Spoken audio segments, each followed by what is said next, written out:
In 1989, the residents of Canada's Miramichi became the target of a vengeful killer. He was out to hurt a lot of people in this area. He was almost like the boogeyman. It was like we were chasing a ghost. It was like he could see us somehow, and we couldn't see him. He struck with brutal ferocity. They find one body, and then they find another body, and then they look around and they see, there's blood everywhere. But what was the root of his inner fury? I felt he was capable of anything. He just exuded evil. And was he born to kill? This person would have to be an animal, a person without any conscience.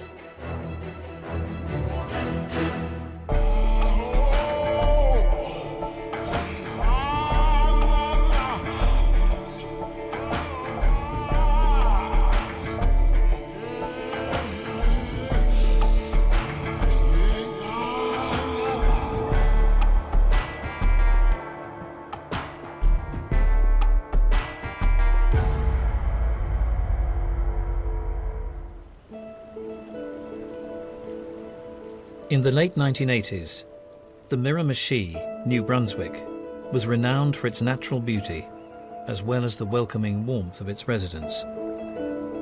Miramichi is mostly a rural area, very friendly area. Even when we get new police officers here, they comment their arms get worn out from having to wave so often because the people are so friendly. You know, it was just an ordinary community. It had its beautiful sights. It had the famous fishing rivers known all over the world. Very quiet little town. People didn't lock their doors, and most kids went outside to play. But in October 1989, this peaceful, child-friendly community was engulfed by fear. There is no trick-or-treating in Newcastle tonight because this Halloween is like no other. A masked killer had forced the residents off the streets. You can't go out at night by yourself. And I never used to be scared to be home by myself, and now I'm scared. The nighttime prowler had invaded people's homes and brutally ended the lives of 3 local women. At night, people wanted to protect their family. Gun sales went way up. Despite a huge manhunt, the killer had evaded capture for over 6 months. The mood and the atmosphere was something that I've never seen before. He had the whole Miramichi area in total fear.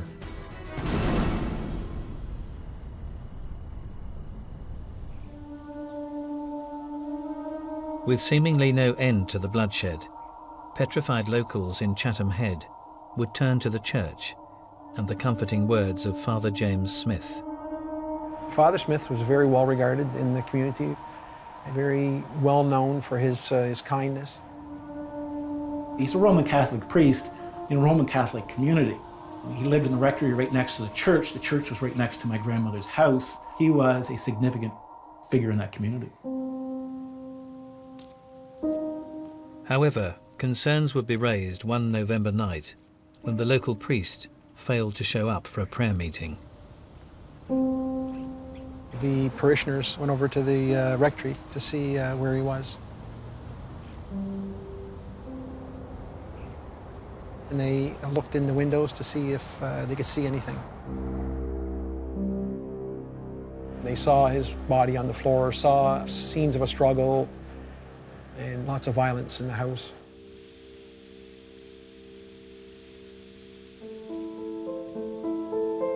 Officer Mason Johnson would be called to the scene. As he entered the rectory, the full extent of the attack was plain to see. I arrived at the scene, and he was lying there, and he was tortured. His neck was cut, his chest was cut, his jaw was broken. They found just an exceptional degree of violence, and they found Father Smith badly beaten, and he had expired.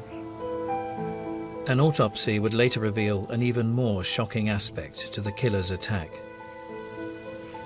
He had jumped on Father Smith and separated the ribs from the sternum. to attack a clergyman in the middle of a small community like this, and for someone to come into his home and subject him to absolute violence and torture. I think any investigator really believes that this thing has gone over the ledge, and really there's no turning back now for whoever this is responsible for this. Many of these people will barricade themselves in their homes tonight, praying for the nightmare to end. As police took on board the fourth murder to hit the Miramichi in just 6 months, the sadistic nature of the crimes left them in no doubt what they were dealing with. This person would have to be an animal. This person would have to be a person without any conscience. And one name stood out above all others, a 41-year-old prisoner on the run, local man, Allan Legere. You mentioned Allan Legere, everybody in the Miramichi knew the name Allan Legere. He was violent, and sometimes it could be utterly unpredictable. It's fair to assume that if anything bad happened, Allan Legere was part of it, or people said he was part of it. And 3 years previously, the notorious Legere had been involved in a similarly brutal attack inflicted on elderly storekeepers John and Mary Glendenning. The culprits had gone into the home and beaten them as part of a robbery. This was a robbery, obviously, that had gone bad. Legere and his 2 accomplices had remained in the couple's home for a number of hours. Tragically, the brutal onslaught led to the death of John Glendenning, whilst his wife was left with horrific injuries. If you could have seen her face and the beating that she took, I've never seen a woman display as much courage. She went through a torture and a sexual assault. She was basically on her deathbed when she was brought to the hospital. Although 3 men had been implicated, 38-year-old Allan Legere was identified as the ringleader with 2 young accomplices. These young fellows weren't known for the violence that Legere was known for. It's not the kind of thing that 18 and 19-year-olds would do. Even if they were after money, it went beyond what any kind of small-time criminal would be doing. Legere was seen as the instigator, the leader, probably the planner, an older criminal working with 2 younger criminals. Allan Legere was sentenced to life in prison. Once inside, he appeared to be willing to conform. Very quickly, Allan Legere became a model prisoner once he got inside prison. No muss, no fuss, no trouble. But despite his placid demeanour, Allan Legere was not intending to spend the rest of his days behind bars. He observed the place, but most of all, what he did was build a rapport with the guards. He was seeding the ground. He was looking for an opportunity where he could try to make a dash for it.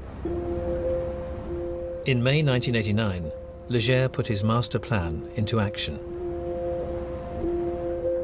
He took urine and he lay down and he put the urine in his left ear, and his ear would get infected. So he eventually had to see a specialist. Now, to see a specialist, he knows he has to leave the institution. Prison guards would accompany the notorious killer to a hospital in Moncton. He had it all planned. He had the antenna from his television snapped off, hidden inside a cavity in his body. He had a makeshift key. He had a jacket that he was carrying to hide where his handcuffs were. He was able to loosen his feet shackles and his handcuffs, but they did look like they were still on. When Legere arrived at the hospital, he created an opportunity to separate himself from the accompanying guards. He says, I've got to use the bathroom. He could convince them to let their guard down so that they would give him just that inch of leeway. Of course, when they get in the washroom, it was only 10 seconds to take his handcuffs off. Having freed himself, Legere then extracted the television antennae from his body. He came out of the washroom, waving the TV aerial at the two guards like it was a weapon. They don't have guns, all they've got is a bit of tear gas and a canister.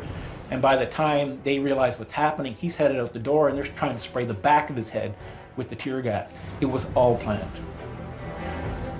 As Legere attempted to flee the scene, he hastily made his way through the hospital car park. The first car he came to belonged to outpatient Peggy Olive. Well, it all happened so quickly because he just opened the door and pushed me over. He said he was being held for murder, and the fact that he was holding something to my throat, and I thought, this is the end of my life. And everything sort of flashed through my mind. Despite the situation, he doesn't seem to be running on adrenaline. He's running at a very calm pace. That's not what a normal person would be able to do. With Legere at the wheel, Peggy would see more than one side to the convicted killer during her terrifying ordeal. He'd be a bad guy, like threatening, and then he'd try to be the nice guy. So his personalities were changing constantly. I felt he was capable of anything. Despite her concerns, the carjacking would end without bloodshed. When he did let me go, he said, oh, and I won't harm your car either. There was a feeling, he just exuded evil. It was this terrifying feeling you had. Even now, I can recall how I felt. He gets her out of the vehicle, he takes the vehicle, he drives to a section of Moncton that he knows, he dumps the vehicle. Despite a heightened state of alert, the fugitive would vanish into thin air. As the manhunt continued, many, including Miramichi police officer Bob Bruce, were convinced he would not return to his homeland. We felt that he was so well known in this area that it would be almost like, why come back to someplace where I'm going to be arrested right away? The assumption was, what do small town hoods do when they escape from prison? They disappear. Little did we know that wasn't what was going to happen.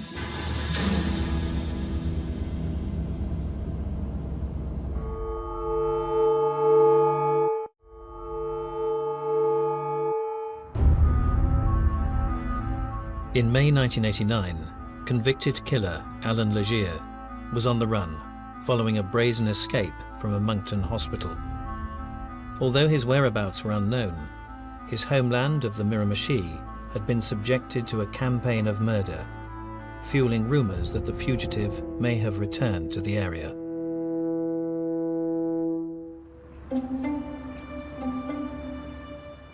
"41 years previously, in 1948, Allan Legere had been born in Chatham Head, a troubled neighbourhood on the banks of the Miramichi River.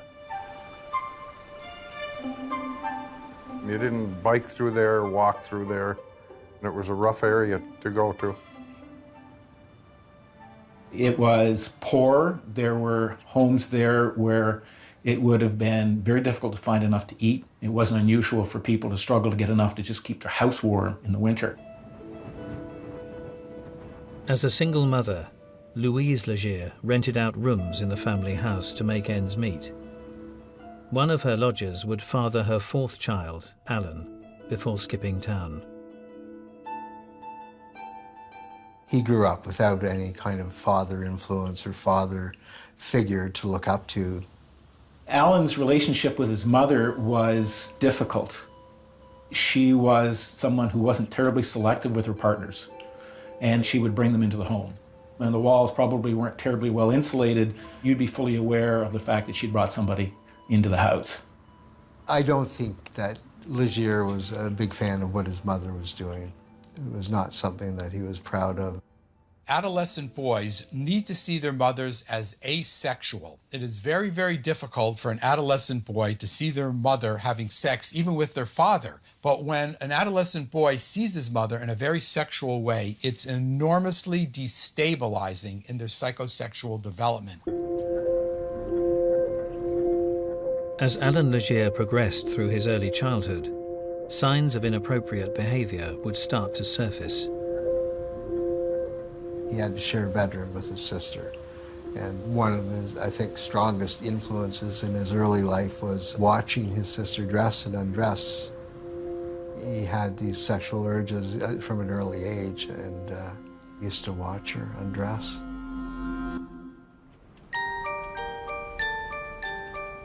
Outside the family home, Legere would divide opinion at school. Some people really liked him and thought he had a lot of potential as an artist. And then there's others that thought he was just a horrible thug who was always involved in fights. People who he liked felt that he was bright and had potential. People that he didn't like, they were afraid of him. Legere's troubled childhood would ultimately be forged by a family tragedy when his elder brother was run over whilst walking over a local bridge. As his mother grieved, she would launch an extraordinary attack on her increasingly wayward younger son, Allan. His mother had just told him point blank, "I wish it was you and not your brother." Allan Legere's mother resented him. And it wasn't only his family that was growing tired of his troublesome behavior. He wouldn't have been getting a lot of positive reinforcement inside the community. I think it all just sort of weighed on him. You can see where the scars would be.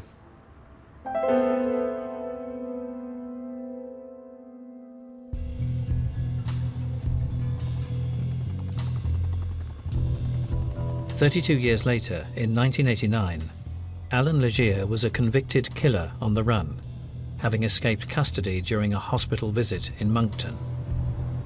As he continued to evade capture, fears were growing that the fugitive may return home to the Miramichi, intent on revenge. Many community people thought that Legere had a need to get back and pay people back for his conviction, feeling that he wasn't treated properly.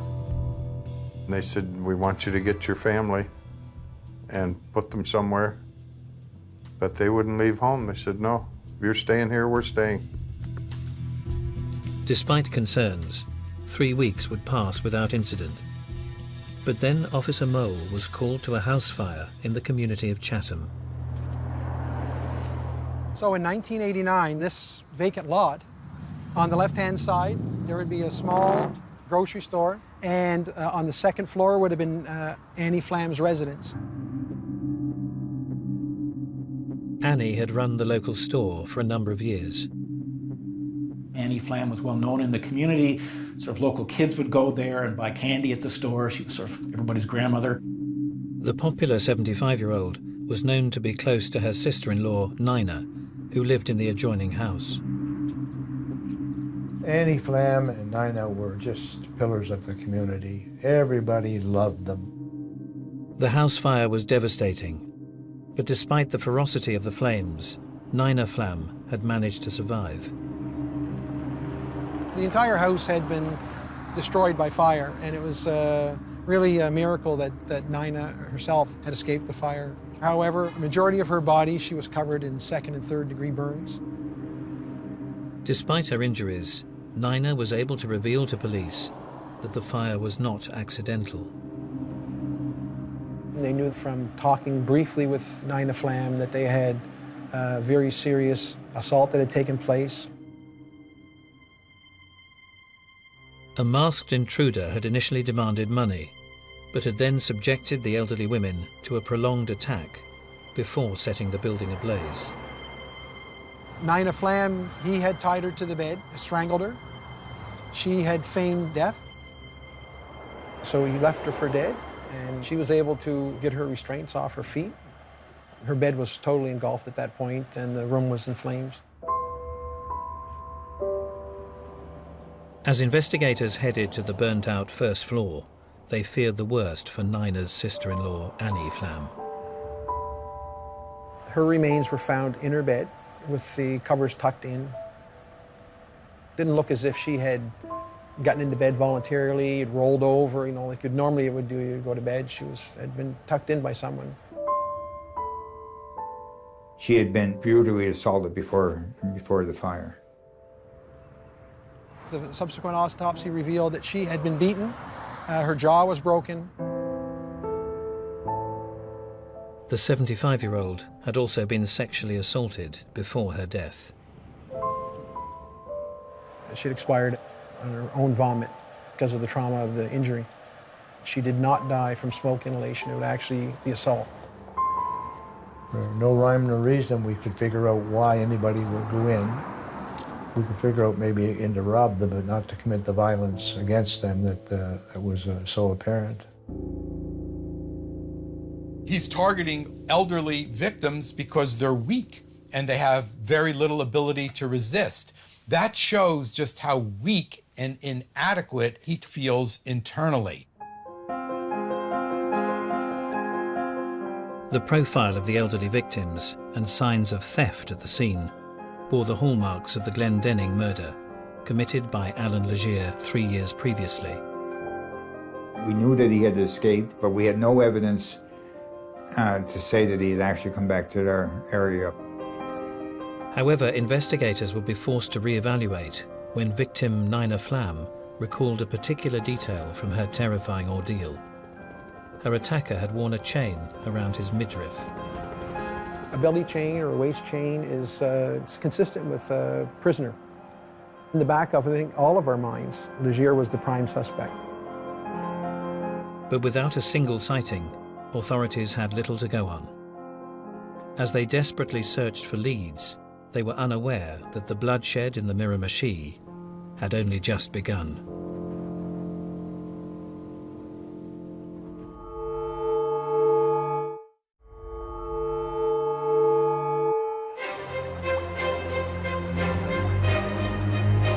In May 1989, the Miramichi suffered the brutal murder of 75-year-old storekeeper Annie Flam.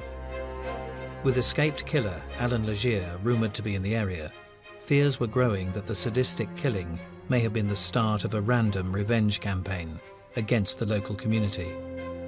A lot of people thought, well, did I ever make him mad? You know, he might come looking for me. He was out to hurt a lot of people in this area. I have one son and 3 daughters, and they were very intimidated. Despite a heightened state of alert, the local terrain would hamper attempts to track him down. I think the challenge for law enforcement in this area is that there's very dense woodland around the communities themselves. The surrounding area is all something like this. So all our searches took us to areas that were very difficult to search.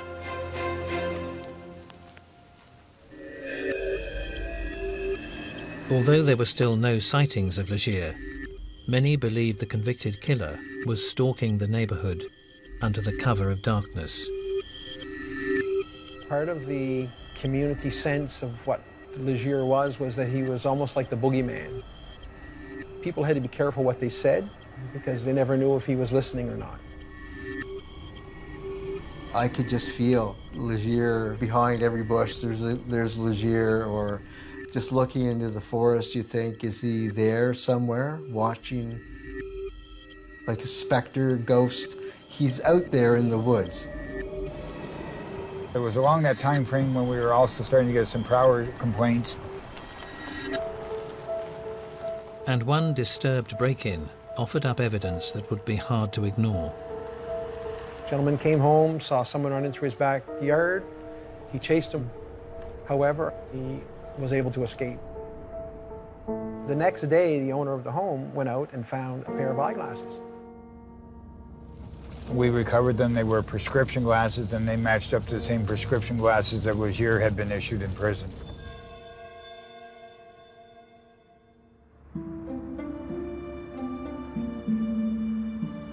Decades earlier, Allan Legere had been renowned as a wayward teenager in the Miramichi area. But despite his rebellious image, Legere felt his diminutive stature was holding him back. He was small and he was skinny, and in a neighborhood like that one, if you were a bit lippy and talked too much, somebody would give you a slap upside the head. There was only one way to avoid that, which was to be big enough that they didn't dare do that to you. Bodybuilding would fast become one of Allan Legere's lifetime passions. He went to the gym pretty well every day. He was very muscular in his upper body, and he would walk around with a t-shirt on or a little undershirt or no shirt. He had the particular way of walking, chest out, had that bodybuilder walk, and he made sure people knew who he was. He wants to demonstrate to others how powerful he is, but he also wants to demonstrate to himself that he's not the weak, inadequate, inferior person that he really knows internally that he is. Behind the scenes, Legere also took great pleasure in his own brand of petty crime. He prided himself of being able to go into a house or a trailer with the people at home and steal what he wanted. There were stories of people waking up and he was standing over them in the bed, basically just looking at them. Those who didn't wake would soon find out Allan Legere had paid them a visit. He'd always leave something behind to let the homeowner know that he had been there. He'd take out clothing and leave on the bed on top of the people that were sleeping. He even cut the underwear off a female minister. He was quite proud of being able to do things like that. He enjoyed feeling control and power because he didn't have much else. He didn't have the breaks in life that the Richies, as he used to call them, had. Although Legere would live away from the area in Moncton, the focus of his crimes would remain on the Miramichi. As his break-ins escalated, police would find him hard to pin down as he went to extreme measures to cover his tracks. He would take a hard-covered book, put it in the living room on the carpet, reach underneath and light the pages on fire. So that would work as a downdraft, almost like a stove. And he could take an hour and a half to drive from here to Moncton before the fire department got a call that the house was burning. And if they checked him in Moncton, 2 hours later, they're saying, but he's here. 7 years later, Allan Legere was a convicted killer on the run. Although he hadn't been cited, police suspected Legere had returned home on a revenge campaign and was potentially involved in the Chatham murder of 75-year-old Annie Flam. People did not want to talk about Allan Legere. They were scared if they said something to me that they were going to get targeted. They did not want their name to appear in print, ever. You could have a sighting of a prowler 2 nights back to back, and then there'd be a time frame of 2 weeks that there'd be absolutely nothing. And it was almost like a game for him. He became a master at eluding us. For over 6 months, the Miramichi would suffer just minor crimes. But that would all change on the night of the 13th of October 1989 in the community of Newcastle.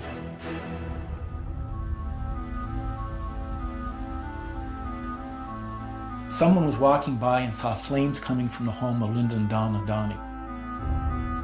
Linda, 41, and Donna, 45, were both popular members of their close-knit community. The Donnie sisters were an unmarried pair of sisters that lived in the former town of Newcastle. Having investigated the arson attack and brutal murder carried out at the Flam residence, Officer Mole would try to remain objective as he approached the scene. They notified us that they had had a fire, that there had been casualties. You didn't want to jump straight to the fact that this is another homicide case tied to the one in Chatham. However, when the investigator entered the building, the horrific scene that lay before him left little doubt that the twisted killer had struck again.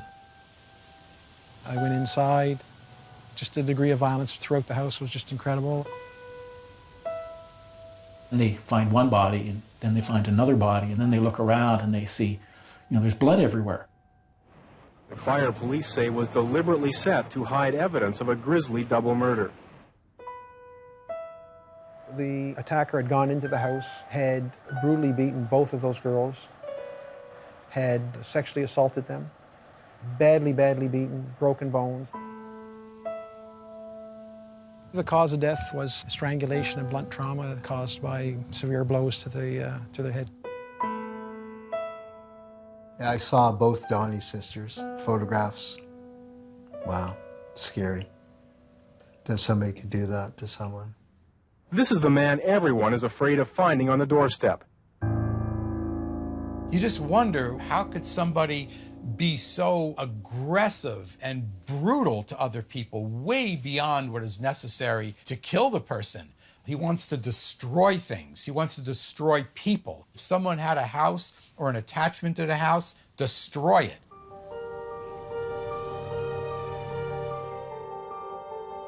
The DNA analysis identified Allan Legere, that it was his genetic material that was left at both of those crime scenes. And with no specific vendettas against the victims, it appeared that anyone in the Miramichi was a potential target. It was that moment with that report, I think, that we began the descent into what would be full-scale panic. Allan Legere is to be considered one of the most dangerous and wanted criminals in Canada. Everyone knew that Allan Legere was out hunting after dark. They were scared of prowlers, so your normal streetlights, which are pretty well on every second corner, people were actually hiring streetlights in front of their home, behind their home, so that their home would be totally illuminated in the darkness. The lights got nicknamed Legere lights after Allan Legere. I used to put sticks in my windows, so you had to break glass to get in my house. A couple of times police officers showed up on my lawn with dogs, and they said the dog trailed them right to my back door. A massive manhunt would focus its search at night, but Legere's knowledge of the area made him an elusive adversary. These wooded areas were sort of like Allan Legere's playground. He was very familiar with them. This is the areas where he grew up in. We would come to a fence like this where we would have to climb over it. He always seemed to know where the holes were in the fence line so he could go through it. On a rare occasion, when Officer Bruce came close to capturing the fugitive, he discovered they were dealing with an armed assailant. It was one of the darkest nights I can ever remember working. It was pitch black, and we were actually at a run down these tracks. We must have got fairly close because we heard a gunshot and at the same time saw a muzzle flash. And we immediately dove off this track bed into the ditches on both sides to avoid being shot at. After the first shot was fired, it was just duck and continue running. The second one was duck and don't get back up because we could not see anything to hit, to even shoot at. It was like we were chasing a ghost. It was like he could see us somehow and we couldn't see him. As the killer disappeared into the night, many felt he was in complete control. I think there was a sense in the community that Allan Legere was rubbing his hands in glee, that he had us where he wanted us. As the search continued, those who had lived alongside Legere in his adult years would recall more than one side to the former Miramichi resident. He had a personality that seemed to draw people in. I've talked to many, many people over the years that met him and say, my God, was he ever nice. He helped with the dishes, and he was just the nicest guy in the world. He was a little bit dangerous, a little bit exciting. He married, he had kids. It looked like he was going to somehow find his way into sort of at least the lower middle class. And yet he couldn't seem to hold that together. He wanted to be perceived as someone strong and powerful and competent. And he tried to even convince himself of that. But his feelings of inferiority were just too overpowering for him. And so he constantly tried to compensate. Increasingly out of work, Allan Legere would look to make his mark in other ways. I think if you're a reasonably bright person who's stuck on the wrong side of the tracks and you're looking for a way to sort of right that wrong, If you become known as fearsome, that gives you the right to swagger into a room. And I think Allan Legere desperately wanted it, and he'd found an avenue that allowed him to become the person inside the community that he felt he always should have been. He definitely wanted the community to know who he was. He had very piercing eyes. And when he talked to you, he liked to get right up close, which would intimidate you into stepping back a step. He was unpredictable in a way that people didn't understand. And once he went off, there were no limits, there were no bounds. Legere's animosity would become increasingly extreme as he targeted other elements of the Miramichi community. He expressed his disdain for the Catholic Church, and then he would go on about the gold, the wealth of the Catholic Church, and then he would scare me. He would go in quoting verses, satanic verses. Oh, it chills up my back.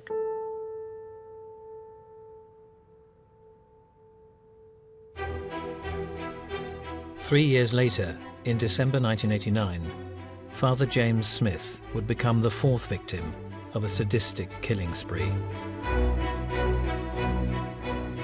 Having linked Legere to 3 of the murders, police were convinced the fugitive had perpetrated the latest crime. We were sure at this particular point that when the priest was killed, there was no doubt that Allan Legere was responsible. It just seemed like this was the ultimate crime to really punish the community for whatever reason. After the killing of Father Smith, there was a recognition that we were the hunting ground, that he was hunting us. And as before, Allan Legere had disappeared without trace and was free to kill again.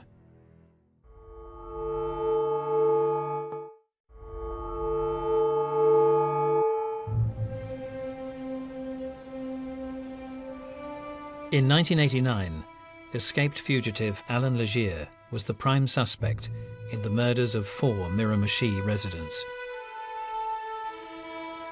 Having evaded capture for more than 6 months, the elusive killer had just fled the scene of Father Smith's murder and was known to have boarded a train to Quebec when it was searched by police.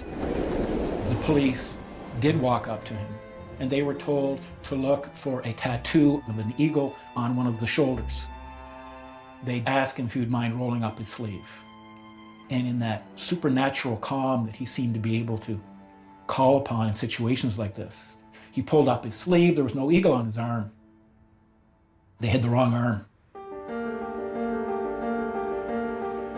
Having foiled authorities once more, the fugitive had freedom in his sights. He made it to Montreal, and he managed to pawn off some jewelry that he had stolen from the Donny sisters. You know, he had money now, so where was he going to go? But despite the obvious risks, Legere then made an extraordinary U-turn. Most people, you think, in his situation would just keep going, try to get out of the country, but why would you want to even just think of going back to the Miramichi? But Allan Legere doesn't think like other people. He hijacked a trucker and headed east, which is back towards the Miramichi. And so everybody was made aware. We did have roadblocks set up with the RCMP. It was one of the roadblocks that actually caught him. Although Legere had eventually been cornered, he was holding the truck driver captive at gunpoint. There was a discussion that he would fight to the death. And I said, no, he's a coward. He's going to give himself up. Allan Legere comes out of the truck and basically says, yeah, it's me, you got me. He surrendered quietly, meekly, no muss, no fuss. Legere only wants to display his violence and aggression where he knows he can win. He'll do it with an elderly woman or someone who's weak and disabled in some way. Then he'll show how violent he is. But with armed police officers, no, he'll just give up and end it right there. News of Legere's arrest would offer huge relief to the Miramichi community. It was like a dream come true. Finally, he's in custody. There was jubilation after he was taken into custody. Partway through the day, I heard church bells ringing. And I realized that the church bells were ringing, not because it was noon, but because Allan Legere had been captured.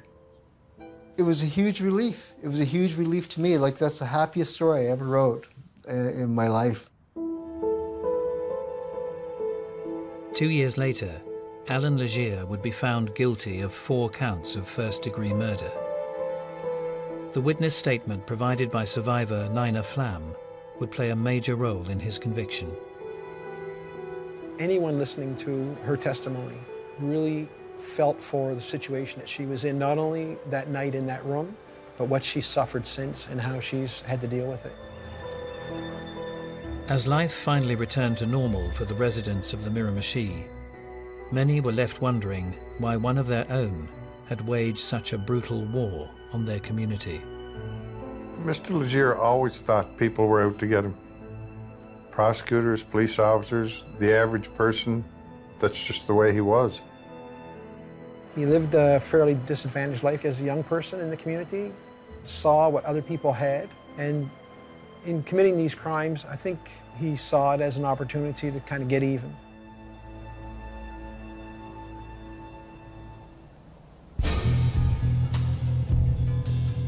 But was it just Allan Legere's challenged upbringing that sparked his murderous campaign? Or was he born to kill? Allan Legere was born a psychopath. I think it's a mental disorder he was born with, and he doesn't have any conscience. Now, if we do something wrong, we've got a conscience. But Allan Legere showed no caring and no remorse. I wouldn't say he was necessarily a born killer, but he certainly had these predispositions, and they emerged. And he just felt so weak inside that he just was living his whole life to compensate for it and to let people think that he was something other than what he really is.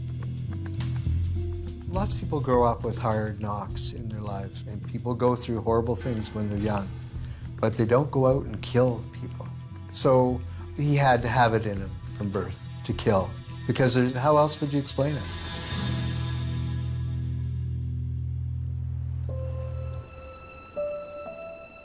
Decades later, Allan Legere's reign of terror is now an horrific chapter from the past. But the community of the Miramichi is yet to erase this brutal killer from its memory.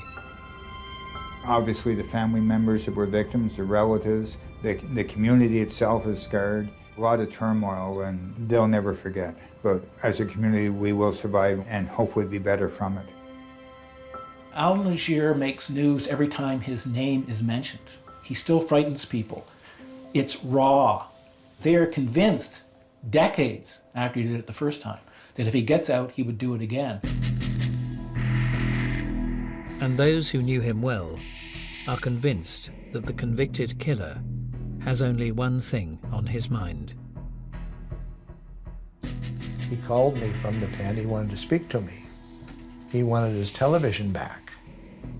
So I said, has that television been searched the way it should have been? Well, we think so. I said, well, you better search it again, because there's a reason he wants his TV back. So they looked into the TV again, and they found a couple more handcuff keys. He started then planning his next escape. I'm sure he's thinking about it right now. I'm sure he doesn't pass a minute of his day without thinking about getting back to that community and how he can do it.